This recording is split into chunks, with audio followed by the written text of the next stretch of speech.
Well, according to Kawasaki, that is too much chain slack for this specific bike. You guys can check right here on the sticker on your swing arm here. It says the maximum and minimum amount of chain slack there should be is between 1 inch and 1.4 inches. And a quick and easy way to kind of measure this is to grab yourself a tape measure, kind of stick it on the ground like this.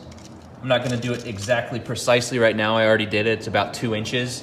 But you're gonna kind of find a 0 point, whether it's in the middle of the rivet, at the bottom of the chain, at the top of the chain, wherever you pick, zero it out, push the chain all the way to the bottom.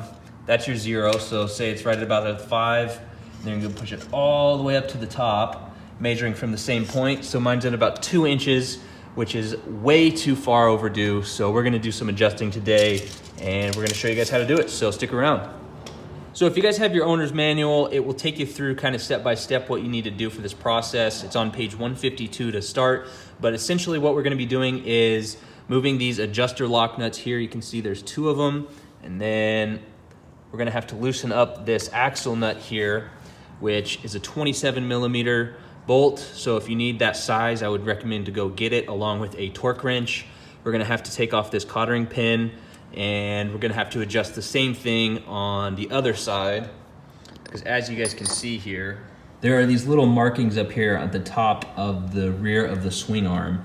And what we're gonna be doing is pushing this whole unit back in order to tighten the chain. And we're also gonna have to do the same thing on the other side. Wherever we get this line lined up, we're gonna have to make sure they're even. That way the wheel is in alignment and it's not tilted one way or another, causing it to wear abnormally or cause some other sort of issue. So to start things off here with adjusting these lock nut adjusters, you're gonna need a 12 millimeter wrench and then either an adjustable wrench, or I'm just gonna use a 1/2 inch wrench because it also works just fine. So what we're gonna do is loosen up this one here all the way that's butted up against the swing arm. So we're gonna try to hold this one in place.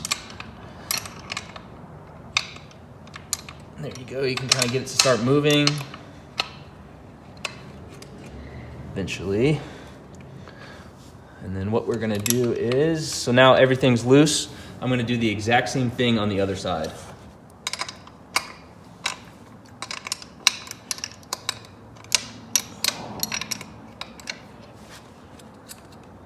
Okay, now that I have those loosened up, I need to take out this cottering pin here and loosen up the rear axle bolt.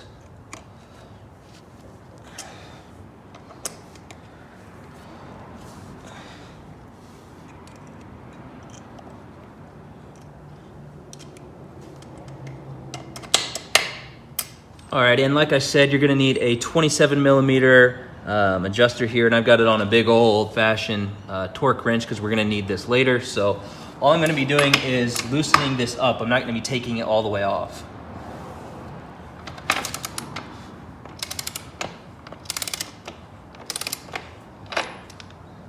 So it should be just loose enough that we're gonna be able to move the axle back and forth, but first I need to get the bike up on a paddock stand.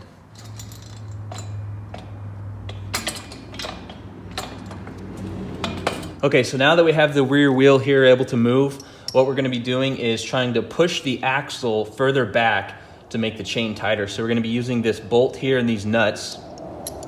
So the nut here that goes towards the front of the bike, that's your tightening nut. So we're gonna be moving the one here in the back. And for that, we're gonna use our 12 millimeter. So as we loosen this bolt here, we're turning it outwards to extend it. I'm gonna do a few turns. I'm gonna line it up almost exactly here with this 3rd notch on the swing arm. Every quarter of a turn, every half of a turn, you'll be able to see this piece moving backwards. And now I need to do the exact same thing to get it lined up on the rear side. All right, so now that I have this mark where I want it, it was originally about halfway, about the 2.5 mark. Now we're at the 3 mark. And Kawasaki calls to check your slack when the bike is on the side stand. So since the tire here is free floating, we're gonna have to take the paddock stand down. I'm gonna tighten everything up first, not snug, but I'm just gonna tighten it up to where it's not gonna move. And we're gonna check the slack then.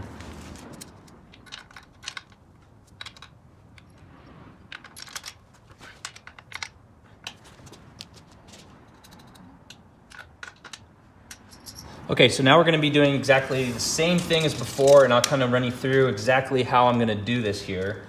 So I'm just gonna take my tape measure, I'm gonna stick it on the ground at a point that's about right halfway in the middle. So somewhere close to that. You kind of gotta get eye level.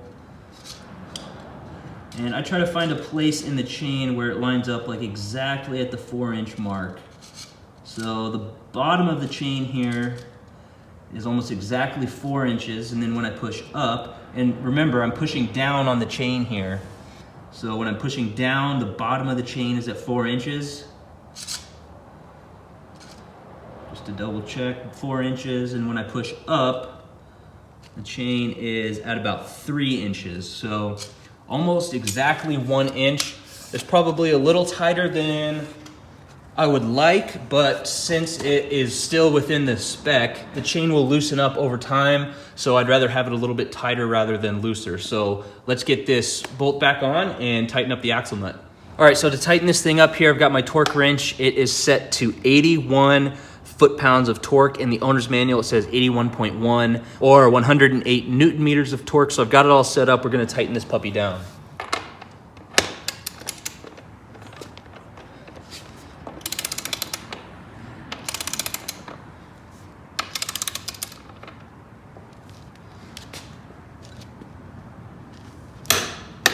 There's the click. All right, so I wanna show you guys this real quick here.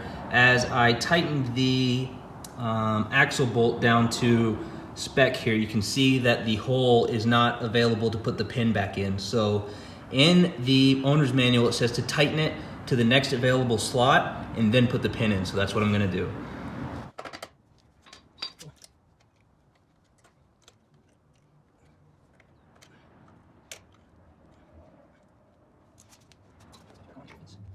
All right, and last thing I'm gonna do is just double check that these adjusters are as tight as I can get them, that they're not gonna move. And do the same thing on the other side.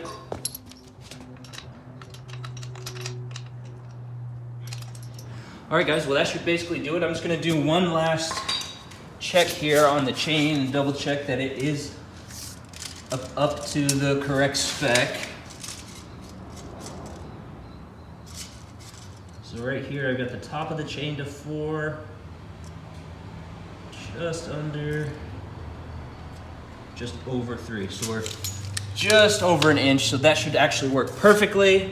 All right, guys, and one last thing here before we go, something that I learned from watching some YouTube videos. This is actually the first time I've had to adjust this chain, so you guys are kind of right along in it with me, but it's actually a pretty easy job, so I hope you guys got some pointers from this. But one last thing, always just double check here with your eye, just kind of do an eye test.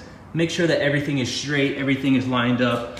If it looks off, maybe take a few little measurements, but for the most part, the eye test will do the trick. And other than that, that is how you guys adjust your chain. Make sure you guys check it on a regular basis. It is pretty important just to keep that chain healthy, clean, and lubed up. But for now, thank you guys for watching. I hope you guys got something from this video. Leave a thumbs up, subscribe, and we'll see y'all in the next one. Peace.